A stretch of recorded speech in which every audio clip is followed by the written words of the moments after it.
আমাদের একজন ভাই আমাদের কাছে প্রশ্ন করেছেন যে, "ভাই আমার জাদু হয়েছে আমি কিভাবে বুঝবো?" আসলে প্রশ্নটা একটা হলো এটার অনেকগুলো পার্ট নিয়ে আলোচনা করতে হবে।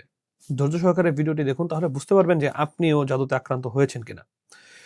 প্রথমত জাদু যখন করা হয় কাউকে একটি বিষয়কে কেন্দ্র করে জাদু করা হয়।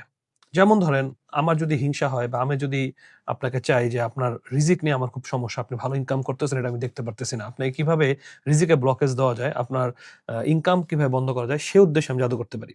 আবার হতে পারে আপনার পড়ালেখা, আপনি আমার থেকে এগিয়ে যাচ্ছেন। আপনি খুব ভালো রেজাল্ট করতেছেন। আপনার পড়ালেখা আমার কাছে সহ্য হচ্ছে না। সেটা নিয়ে আমি জাদু করতে পারি। আবার এরকম হতে পারে যে আপনি অনেক সুন্দর। কিন্তু এই সৌন্দর্য আমার কাছে ভালো লাগছে না। আমি চাচ্ছি আপনার বিয়ে না হোক। আপনার সৌন্দর্য নষ্ট হয়ে যাক। এই জায়গা থেকে আমি কিন্তু আপনাকে জাদু করতে পারি। এবং বেশিরভাগ জাদুগুলোই কিন্তু হিংসার বশীভূত হয়ে করা হয়। মানে আমি সহ্য করতে পারছি না বা ক্ষমতার ব্যবহার করতে পারছি না। এজন্য আমি আপনাকে জাদু করব। এছাড়াও দাম্পত্য জীবনে কলহ হতে পারে। বিভিন্ন জায়গা থেকে আপনাকে যে কেউ জাদু করতে পারে। তো কিভাবে বুঝবেন আপনি জাদুগ্রস্ত কিনা?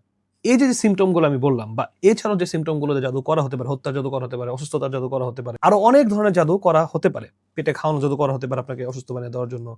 আপনার চুল দাড়ি নিয়ে জাদু করতে পারে। তো আপনি কিভাবে বুঝবেন? দেখবেন যে আপনি একটা কাজ রেগুলার করছেন, ভালো হচ্ছে। হঠাৎ কোনো কারণ নেই, অকারণে আপনার রিজিক ব্লক হয়ে যাচ্ছে। যেটায় হাত দিয়েছেন সেটা নষ্ট হয়ে যাচ্ছে। বুঝতেছেন না আসলে কেন হচ্ছে। অকারণে আপনার স্বামী-স্ত্রীর মধ্যে ঝগড়া লাগতেছে। মানে কোন কারণ নাই যেটার কোন ইস্যু ছাড়াই একটা ছোট ইস্যু নিয়ে ঝগড়া লেগে যাচ্ছে। আপনি বারবার অসুস্থ থাকতেছেন। মানে দিন যাচ্ছে অসুস্থ। একটা থেকে উঠতেছেন আবার আরেকটা অসুস্থ হয়ে পড়তেছেন। একটা বিপদ থেকে উঠছেন আবার আরেকটা বিপদে পড়তেছেন। এরকম যদি আপনি অনাকাঙ্ক্ষিত ঘটনা দেখেন, প্যারানরমাল যেটা আসলে স্বাভাবিক না, তখনই বুঝবেন হয়তো সন্দেহ করবেন আপনার জাদু আছে। আপনি স্বপ্নে সাপ দেখতেছেন, ভয়ংকর কিছু দেখতেছেন, ভয়ংকর কিছু আপনাকে তাড়া করতেছে, আপনি স্বপ্নে খাচ্ছেন, সকালে পেট ব্যথা করতেছে, খুব ঘাড় ব্যথা করতেছে।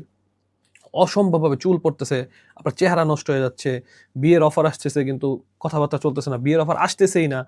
আবার অনেকেই আগ্রহ করে আসতেছে পরে আর কোনো কথা এরকম যদি আপনারা দেখেন, এরকম সিম্পটম মিলাবেন যেটা আসলে অস্বাভাবিক তখন আপনি বুঝতে পারবেন আপনার উপরে জাদু বা কারো বদনজর পড়েছে।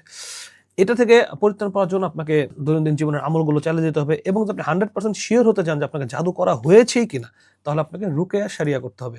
রুকিয়া করলে ডায়াগনোসিসনটা করলে আপনাকে বুঝা যাবে যে আপনি আসলেই জাদুগ্রস্ত কিনা এবং সেই অনুযায়ী আপনি আমল করলে ইনশাআল্লাহ আপনি সুস্থ হয়ে যাবেন। আশা করি উত্তর পেয়েছেন।